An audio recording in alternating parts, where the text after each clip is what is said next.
In the name of the Father, and the Son, and the Holy Spirit.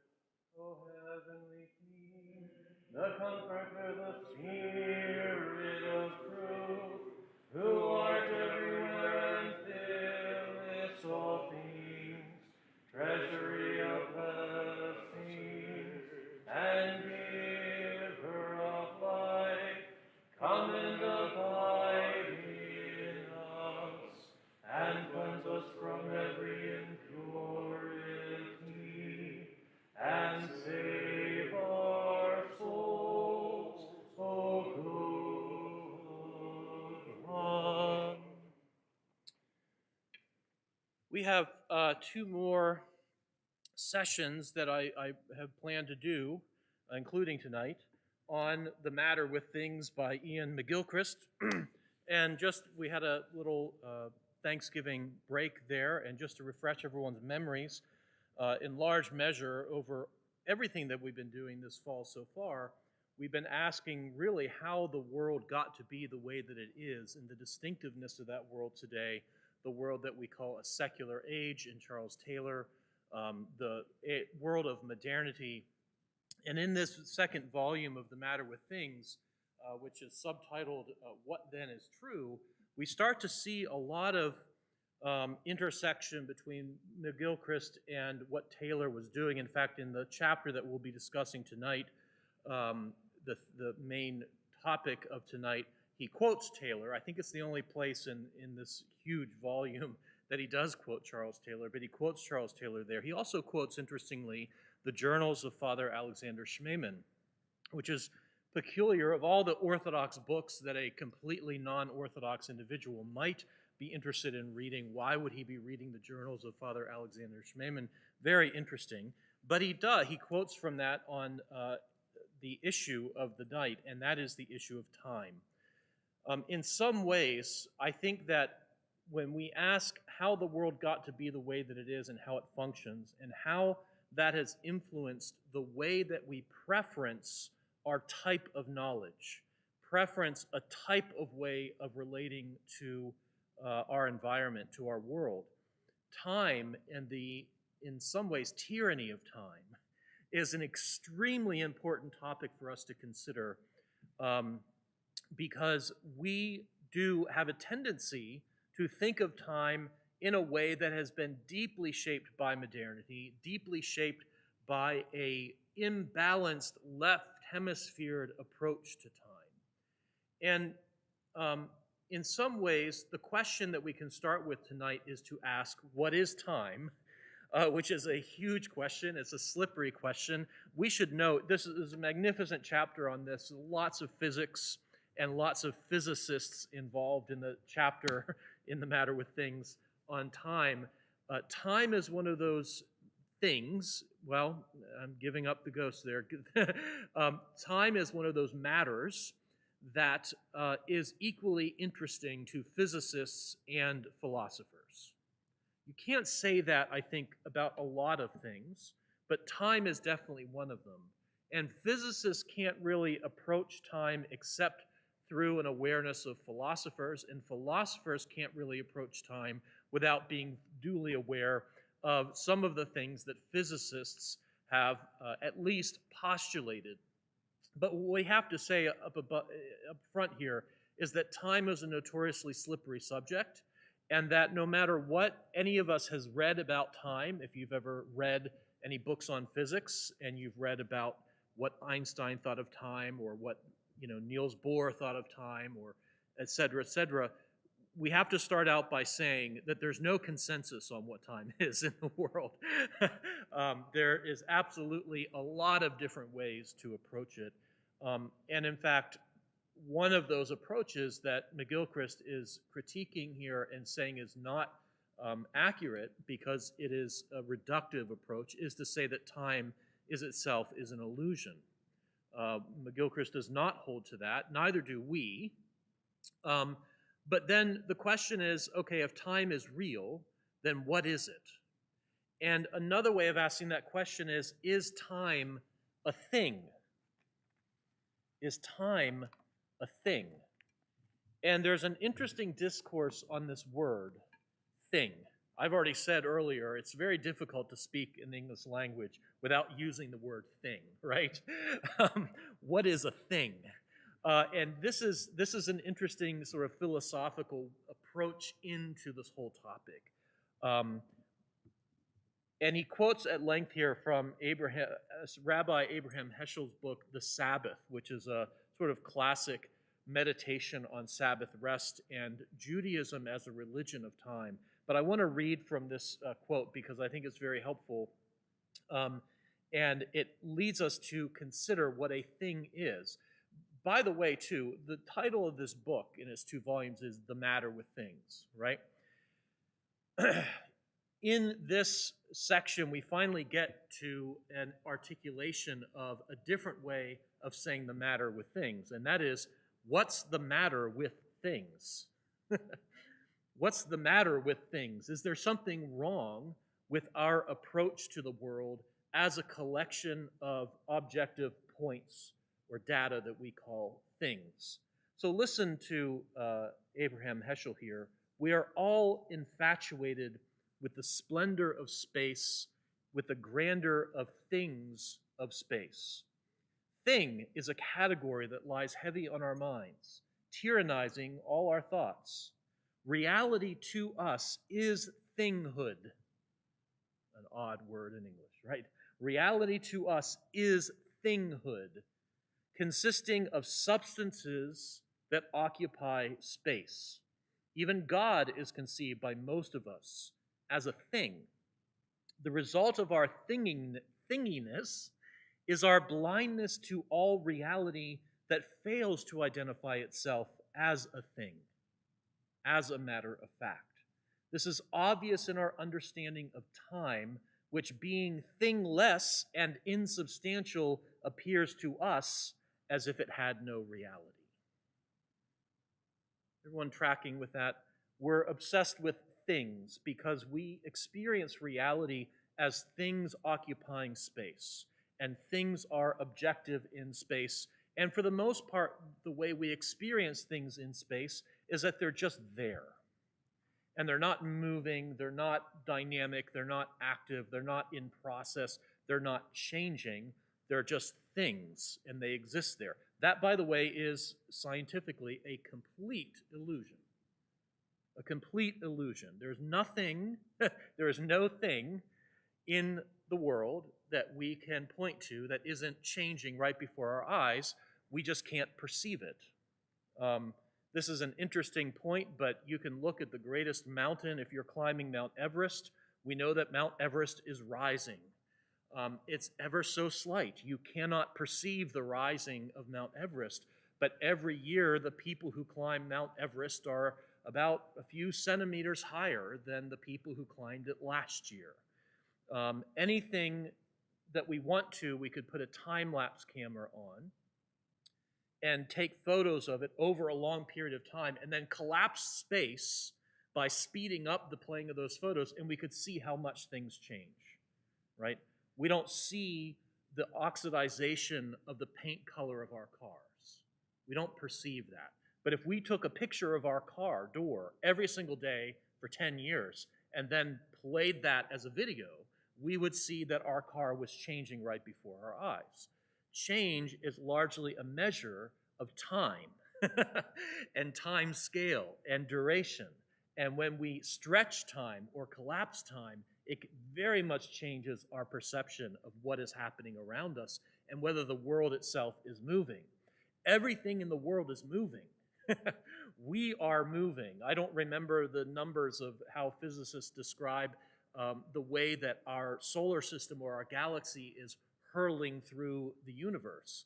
We don't feel that, so we don't think that it's real, but it is absolutely real. Everything is moving. But let me continue on with Heschel here. He's saying that in our understanding of time, being thingless and insubstantial, it appears to us as if it had no reality. But then he makes this observation, and this is really interesting. There's no equivalent for the word thing in biblical Hebrew. There's no equivalent. Later Hebrew has a word, davar, which will be translated thing, okay? But it's not what davar meant in biblical Hebrew. It meant a lot of things in biblical Hebrew. And I'm going to give you the list of all the things that davar means, except for thing. It means speech, word, message, report, tidings, advice, request, promise, decision, sentence, theme, story, saying, utterance, business, occupation, acts, good deeds, events, way, manner, reason, cause, but never thing. Never thing. Is this, he asks, a sign of linguistic poverty, or rather an indication of an unwarped view of the world, of not equating reality with thinghood? And he notes in this quote, in parentheses, that the word reality, the English word reality, derives from the Latin word res, which means thing. To us, reality is things, right? Things in space occupy the nature of our reality. But the fundamental distortion, the unwarped worldview he's talking about in terms of biblical Hebrew, not even having a word for thing, is that, in fact, there are other ways of perceiving the reality of all things moving and in motion. And what happens when we say that time is a thing? We end up with a particular version of time. In Greek, we call this chronos, or chronological time, or linear time, whereas and that exists in the scriptures, of course. There's yesterday and there's today, and there's a line that runs through it in time. We hear very, very often, especially in Protestant scholarship, that biblical time views, or biblical thought views time as a line. It's a little deceptive because lines can take many shapes. It doesn't mean it's a straight line necessarily, but it does mean that it's not a closed loop of fate. And that's usually the context of that statement. The Greeks had a view of time as being a closed circle. And everything within that closed circle, or on that closed circle, was deterministic and fate-filled, and you can't escape your fate. So time is closed. It means that it's not open-ended. And we'll see in a moment here that Gilchrist is going to argue that that's not his view of time. It's not the view of time that some physicists take, but the distinction of biblical time being a line rather than a closed circle, yes, but that line can be an ellipsis. And this is very, very important. That line can travel. Anything is a line that has a beginning and an end. It doesn't close back in on itself. It's not a straight line. It's an elliptical line. It begins in Christ and it ends in Christ. I am the Alpha and the Omega. And by the way, we're talking about time, and it's going to sound very philosophical here at the beginning, but I'm going to bring this back around, if you will, to time in the liturgy and time in prayer and some practical things we need to be aware of as far as how we experience time and how we can change our experience of time simply by being alerted to elements of our own liturgical practice and our own prayer practice, which we'll get to tonight. So I'm not going to go too long before I get to that, because otherwise I could get derailed here. And there's a lot of ways to get derailed. I do want to point out the Greek word for thing, pragma, from which we get the word pragmatic, right? A thing is a pragma, and pragmatic person is a down-to-earth person who deals with the concreteness of things, right? But originally, pragma in the Greek meant an action or a deed, a pragmatic action, in other words. But it's an action, it's a process. It's something that is done. It's an affair or matter of concern. It's not until Plato and Aristotle that we get a conversion of pragma into a concrete thing that is implicitly or explicitly real. So let's back up from this a little bit even more and talk about this word thing. And I have had cause to mention Kristen Lavransdatter as a novel just because I happen to be reading it. It's not mentioned in any of the works we've been talking about, I just happened to be reading it as a Nobel Prize winning book. And there's an interesting thing that I kept noticing in Kristen Lavransdatter, and it was a word that they left untranslated in the English, and it really bugged me. But because I thought, why of all the words, why do you leave that untranslated? Because it's so strange. It keeps referencing that the village is going to call a ting. We're going to call a ting or convoke a ting. And here's a whole book that's translated into English, but there's that word ting. What on earth is a ting? Does anyone have any idea? In Norwegian or in Old Norse, what is a ting? I suspect, by the way, that they left it untranslated because of its sort of feature in Old Norse.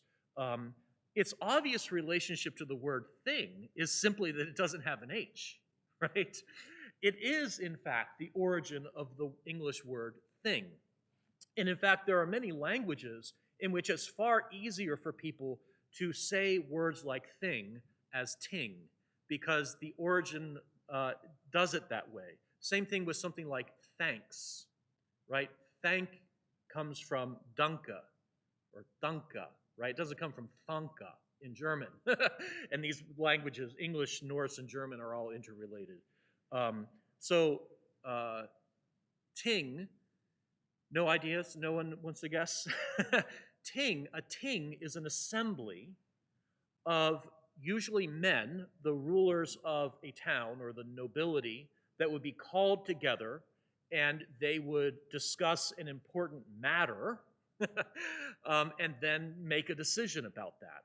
Very much like that whole list of things that Abraham Heschel is saying davar meant in biblical Hebrew. That's what the word thing actually meant. It's an assembly, and in an assembly there is an open process, and it moves, it changes, there's debate and there's discussion, and they try to look at all the angles of a matter, all right? So what's the matter with things, or what is the matter of things, is what a thing is, or what a ting is.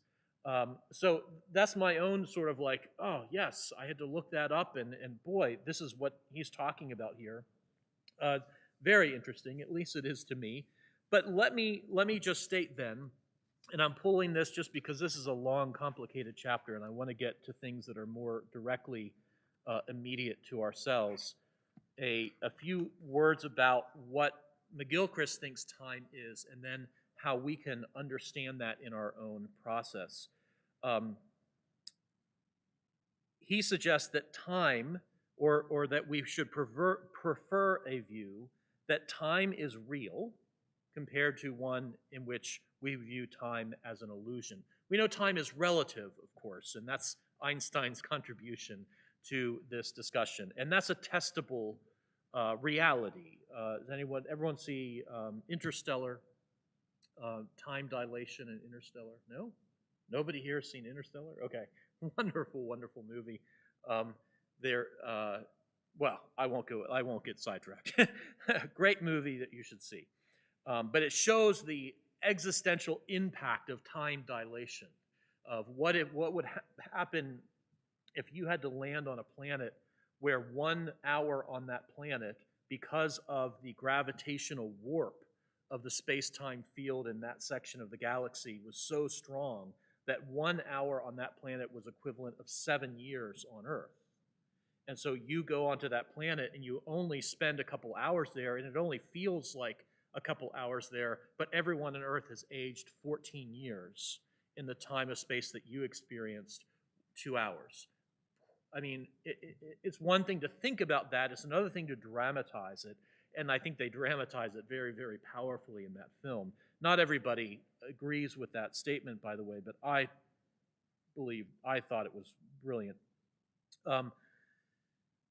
We should back those, he says, who believe that time is essentially flow and cannot be fragmented, that there are no points in time, but only duration, that its nature is incompatible with determinism, all right? So that's getting rid of that closed circle of the Greeks and fate, that the future is open, not closed, and that time is fundamentally asymmetrical. And he emphasizes that these views are consonant with what some physicists have discovered about time, but certainly not all. And there's a whole, world of debate there. But here's also where I think this is important. I have tried also to suggest in this chapter, this is in his conclusion, that though we think of time as a thing, it is a quality of the process of life. Time is a quality of the process of life. That's a very different way of thinking of time than to make a thing of it. And I'll give some examples of what happens when we make time a thing. But time is a quality of the process of life. Time, he says, is the process of creation and nothing less. And we see that in a very famous philosopher and someone who did a lot of work in science as well, Henri Bergson. But this is also stated in St. Augustine, that the world is not made in time, but with time. The world is not made in time, but with time. So time is a quality of the process of life. Time is the process of creation. And this reminds us, again, that there are different words for time in Greek. One is chronos, chronological time. That's the form of time that we favor. And in fact, our entire lives are ordered by chronological time in a tyrannical way. Once you start thinking about it and realizing it, you start to realize what a tyranny time can be. What a tyranny it is when a whole culture views time as strictly chronos. But in Greek, we also have that word kairos.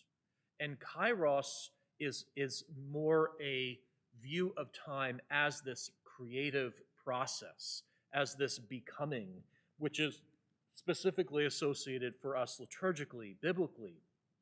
A kairos moment is when you become suddenly open to the eternal God. And time itself, then, it's not abolished, but it's taken up into God. It's taken up into eternity. Eternity is one of those things also that's very tricky for us to try to imagine. And the problem is we tend to try to imagine eternity as if it's just a really long time. we start thinking eternity and we immediately revert to chronos and we think, okay, well, eternity is just like our days here. They just go on forever and ever and ever and ever and ever and ever, right? And this becomes very interesting when we think of eternal damnation. Is eternal damnation a state of chronos? Or is it a kind of anti-kairotic state, which is a moment, right? This is where he quotes Father Schmemann. Let me see if I can find that really quickly. He says, Schmemann in his journals, "It seems to me that eternity might be not the stopping of time, but precisely its resurrection and gathering. The fragmentation of time, its division, is the fall of eternity." What happens when we make time a thing is that we fragment it and we spatialize it. We turn this elliptical process of becoming into points on a line. What time is it? It's 9 a.m. It's time to punch my clock and begin my pay cycle. What time do I go to bed? What time do I set my alarm? We organize our lives on strictly linear versions of time, and we use those lines of time to really define ourselves. And there's some interesting ways of looking at this in terms of how other people have lived. There's an interesting, for instance, whole section here about whether or not we work harder than the average medieval peasant. How many people would guess who worked harder, the average medieval peasant or the modern-day American? Anyone a guess? What's that? Peasant. Off by a long while. We work so much more hours than the peasants of the medieval world did. because they lived on a totally different scale of time. They lived first and foremost in liturgical time. And so some estimates have been made that simply by feast days of the church in liturgical time, they had something like 130 days off a year where no work was permitted.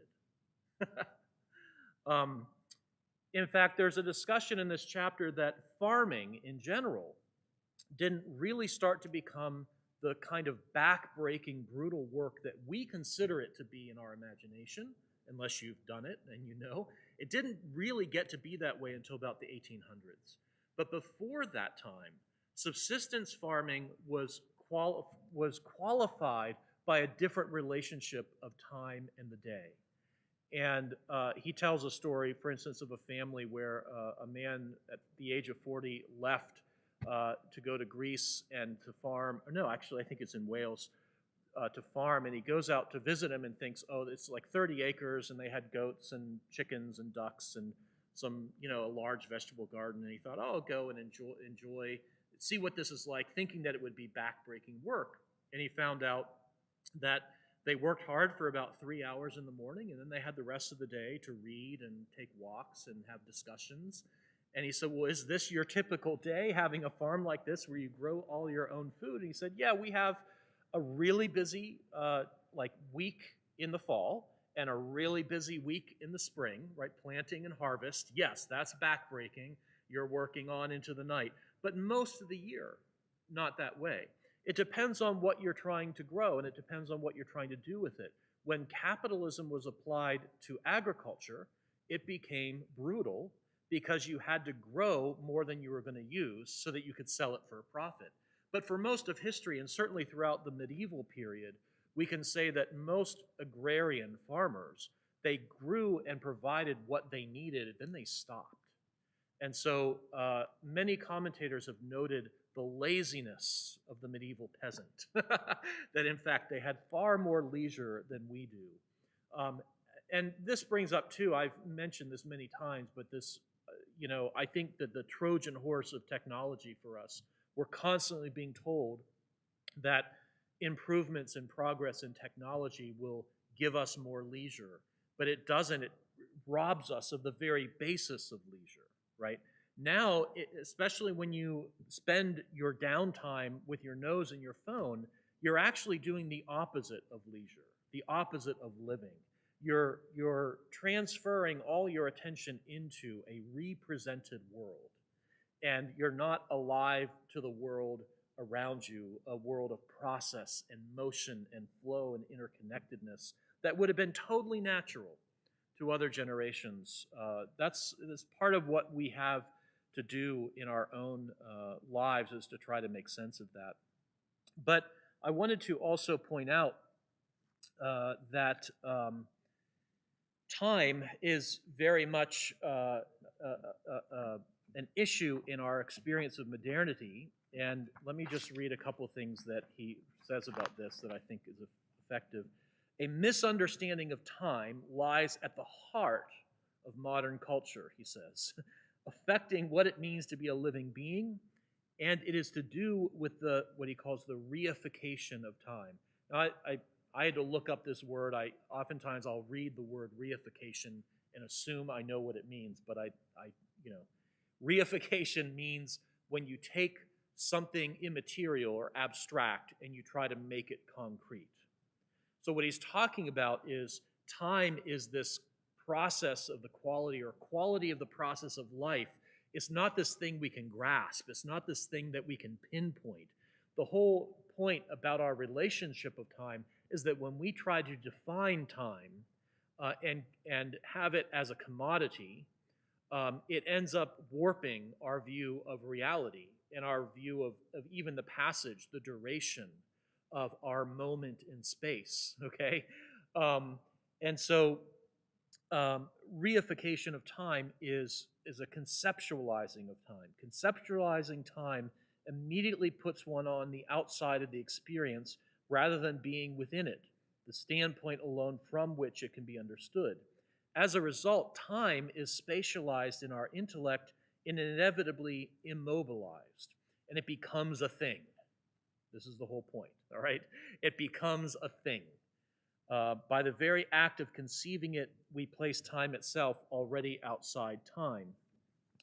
And he puts this later in the chapter in another interesting way. At a much more mundane level, is it not the fantasy of modern man and woman to defy time, to fight against it? Puritan diets, punitive exercise regimes, hair transplants, I haven't gone in for mine, plastic surgery, cryogenics, an embargo on serious conversation about the fact that we are all born to die, and quite soon, and that the meaning of life lies in its quality, not in its quantity. All of these are features of modernity. All of these are features of trying to resist the effects of time. Our entire attitude towards aging as a disease to be cured is, strictly speaking, about our relationship to time and our failure to recognize kairos time as a moment of meeting God and being swept up into eternity, and being trapped in chronological time. Oh no, I'm getting older. I can't do the things that I used to do. I look different. I'm losing more hair. My beard has gone gray. Whatever it happens to be. We're fighting that all the time. Have any of you heard of Brian Johnson? Not the lead singer of AC/DC, but I think he founded Venmo. Anyone heard of Brian Johnson? So he's this guy who, he sold his company for like $250 million. So he's one of these tech guys that just has loads of money. And he decided to go, I can't remember the name of his experiment here. He's going through this ongoing experiment in which he calls himself the most measured man in history. And he's trying to reverse the aging process. So he does this incredible regimen, and you can go on Project Blueprint, okay? If you want to look at this, just Google Project Blueprint. It's a little weird. It's compelling, too. There's something likable about this guy, to me at least, but he goes through way beyond a monastic lifestyle to try to extend his life and to reverse his biological age. And he claims, I think he's in his 40s, and now he claims that he has all these biomarkers of an 18-year-old. But he's also had all kinds of cosmetic stuff done, so that not only is he on the cellular level, the mitochondrial level, he's trying to be younger than his biological age, but he also wants to look it. But here's the reason why he wants to do all those things. He believes that we're within probably 20 or 30 years of a singularity moment in terms of a breakthrough scientifically on the aging process, that we will be able to develop some kind of gene therapy that will literally turn off the aging switch in our genes and extend life, human life as we know it, for hundreds of years. And so this is the stated purpose of his regimen, which is incredibly restrictive and incredibly a matter of self-discipline. But he believes that if he can keep his age young enough to the point where that moment happens, then he'll be able to stay in that age for 300 or 400 years or something like that. Talk about a warped relationship with time. Would you really want to do that? Think about all the things you enjoy of life, and then think, now you're going to do that for 300 years. Suddenly you would realize, whoa, that totally changes my relationship to what I think is even enjoyable. So much of our human motivation comes from a fear of time, or from a perception of the passage of time where we feel like we're losing it. And we want to do some things to gain it, or at least enjoy the time that we have for a few moments. And this, he says, the idea of time as a thing leads ineluctably to the idea of time as a resource. So for Brian Johnson, he's making time a resource to get to the point where he can actually extend time even more. And this is in perfect synchrony with the left hemisphere's take on the world. The advent of spatialized clock time means that time appears to be something composed of chunks that can be counted, seconds, minutes, and hours, things, He quotes Ben Franklin, time is money, right? Organize your time based on your ability to make a certain amount of money within that time. Hence, time, like money, is stuff that can be saved, wasted, or lost. As such, it becomes something like money, merely a representation of something else that is real, though it in itself is not real. Even money is not, this gets to a whole nother philosophical question. I mean, money is only valuable because we've decided what the value is. There's no objective value. It's sort of like diamonds, right? With the whole scam of diamonds is that there are literally like hundreds of thousands of diamonds stockpiled, and they restrict them in order to drive the cost up. It's all a construct, right? It's all a construct. Um, in any event, there's a lot that we could do with this. Let me see, though. There's a couple other things I wanted to mention, but our experience of time tends to make of it a thing, and because it's a thing, it's a kind of restriction that warps our view of the world. And I guess one other thing about the sort of medieval era is it's very hard, I think, for us to consider what life is like without the clock telling us when to wake up and when to go to bed and when to go to work and when to go to vacation. It's hard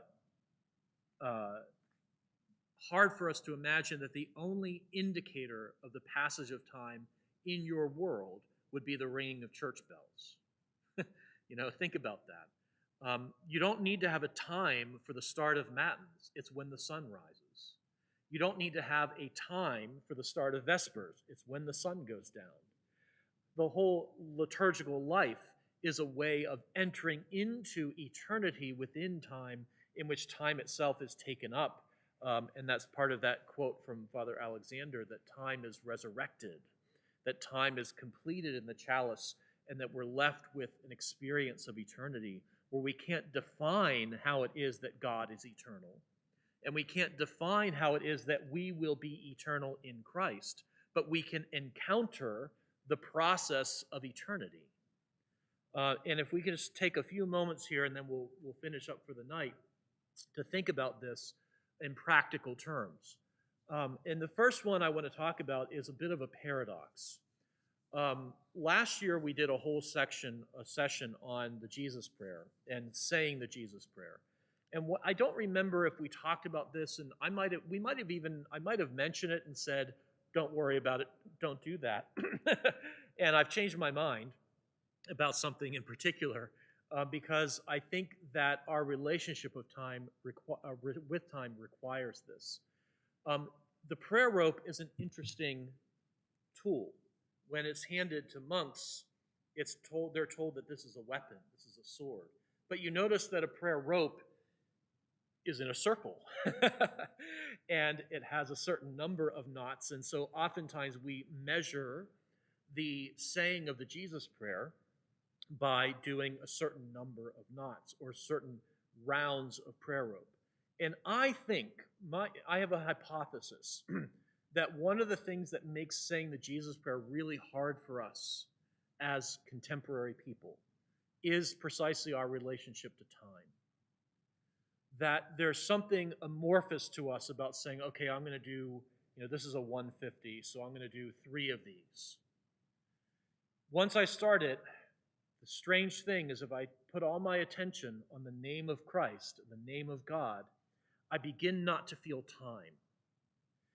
But if I don't know what time it is, I start to get anxious, because we're all trained to be thinking, what am I doing next? What's next on my schedule? I have this list to do. I have this, these priorities.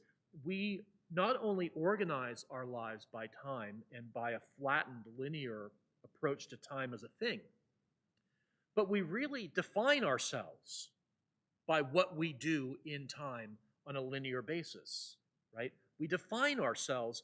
I'm a hardworking person. I got this done, and then I got this done, and then I got this done, and I got this done. And we break up our lives into these measurable points on a timeline, and we say, that means I'm okay. That means I did my duty. That means I did my job, okay? And I think when we do the prayer ropes, that there's something in the back of our minds that realizes that this is very compatible with that style of life. It's very challenging because of the way our eyes are closed, we're in the dark, we're paying a certain kind of attention, and that kind of attention changes our experience of time. Okay? So, I'll come back to you in just a second. I see you're perplexed, but I want to give you an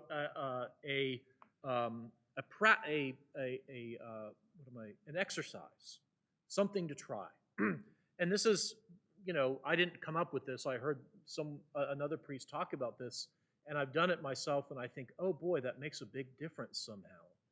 And I think it's worth thinking about, but it has to do with time, and that is, instead of saying, okay, I'm going to do this many prayer ropes or this many Jesus prayers a day, I start instead with a time, and I say, I'm going to set my alarm, and I'm going to do the Jesus prayer on my prayer rope. It could be 5 minutes, okay? Could be 10 minutes. It's just start somewhere, and then think of this almost athletically as a Christian athlete you're going to build. But just start with a simple question. Do I have 5 minutes a day to say the Jesus prayer? Don't worry about how many knots that is. Don't worry about how many times you said the prayer. In that sense, don't even worry how quickly you said it or whatever. Just set an alarm and for 5 minutes say the Jesus prayer. And there's something that happens there, and that we're able to give ourselves over completely to the feeling of the suspension of time. Or I would argue that saying the Jesus prayer is an experience of time being swept up and resurrected into eternity because of the power of the name of God. This is one of the things we experience in the power of the name of God, that time itself becomes something very, very different. It's not unreal, but simply knowing that my alarm's going to go off and I'm going to stop frees me up to be completely present for that 5 minutes, right? I don't have to wonder, wait, I just started a rope, and how long is it going to take me to get from here to there, right? That's the dilemma. How long is this road? And my mind starts to play tricks on me, and it starts to want to think about all the other things I'm supposed to be doing, right? So you let all that go. You just set an alarm. It could be on your phone. It could be on your alarm clock. It could be on your watch. It could be the microwave timer, whatever, right? Set an alarm and ask yourself, do I have 5 minutes to say the Jesus prayer every day? I would bet most of us would say yes. I definitely have 5 minutes. I find it hard to do 5 minutes every single day or 10 minutes every single day, but I definitely have the time to do that, okay? So take time and its power to warp things or tyrannize us with things to do in time and space, and just say, I'm setting the timer precisely so that I can be free of it. There's a paradoxical nature there. Does that make sense to everybody? And then, so let's just say you start with 10 minutes. Believe me, if you set your clock for 10 minutes, your alarm for 10 minutes, and just totally give your attention over to the Jesus prayer, it will not feel like 10 minutes. It won't necessarily feel longer. It might feel shorter, but it won't, you'll have no idea, like, where is that alarm, right? You might find yourself wondering how you could be in that space for so long, in the darkness, right, of the Jesus prayer, where the darkness becomes light. How can you be in there so long and my alarm still hasn't gone off? Where is it? And this is an important, I think, way that prayer improves our encounter with time. Helps us understand that time is the process of creation, of being recreated in Christ, of becoming that way. John, did you have any?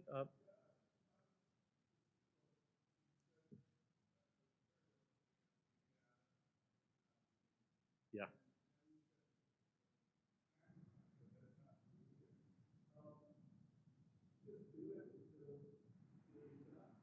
Okay.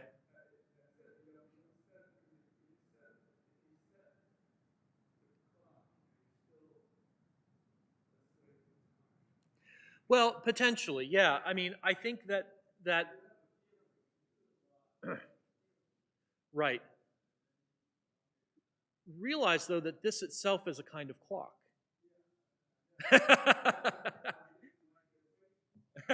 Well, I don't know though, because we need, see, this is the thing.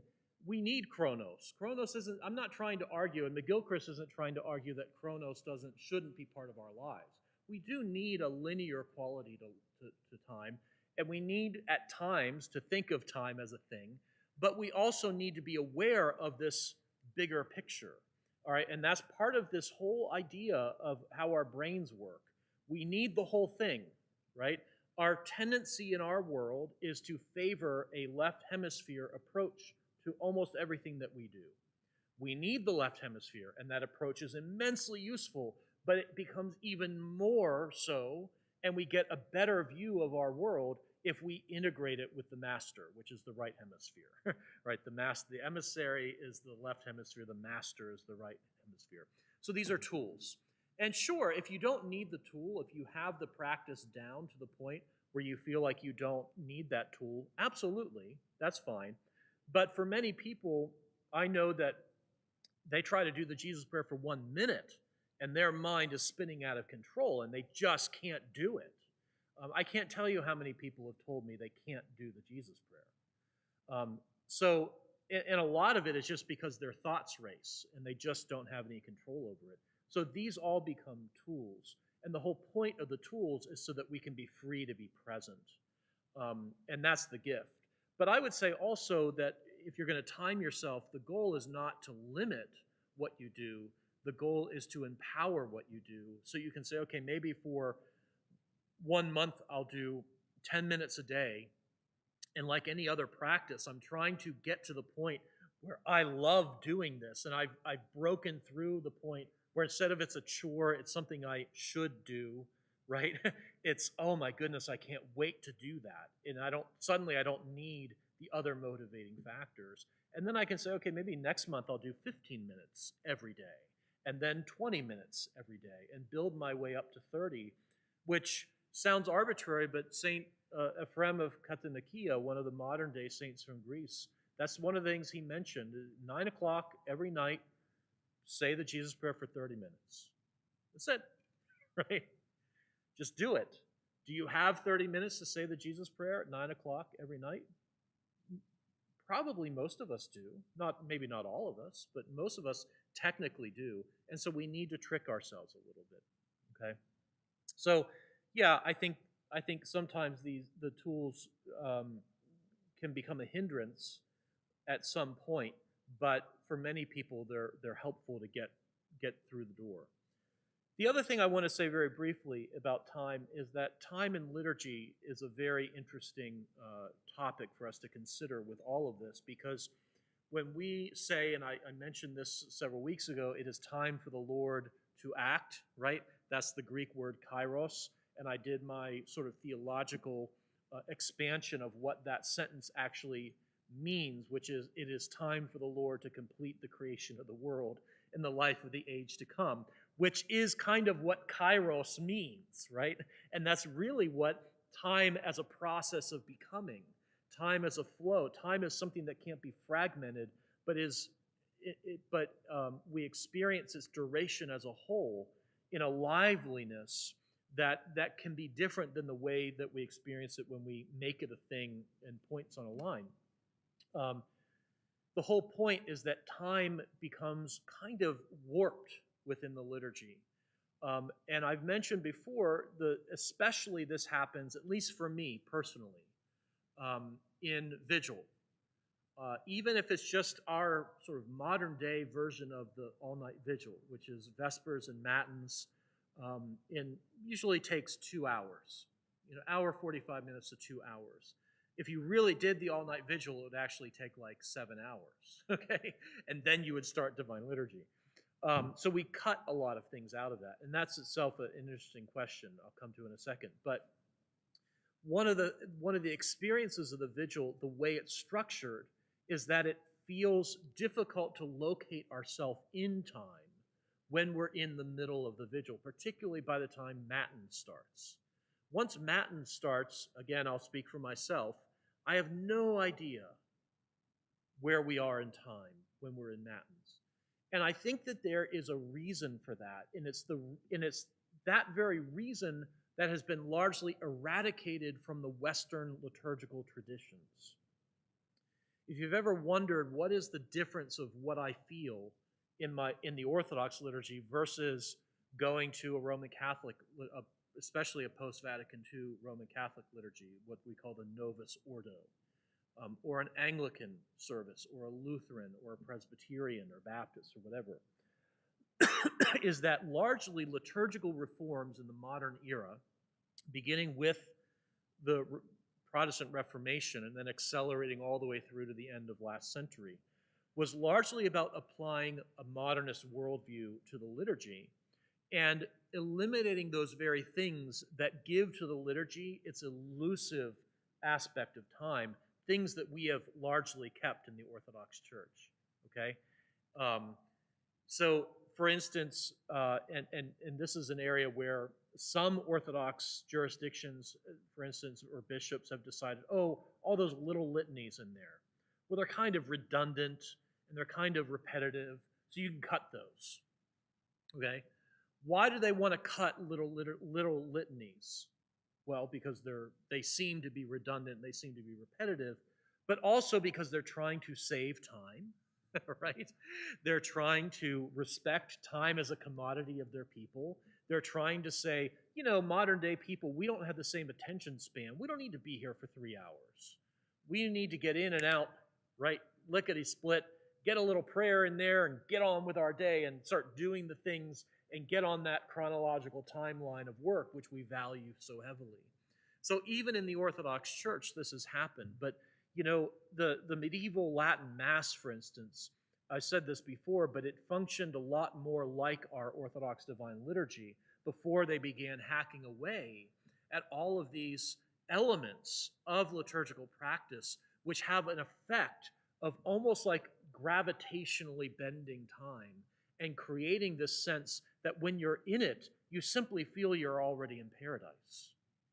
You experience it as a place and a kairos that transports you, right?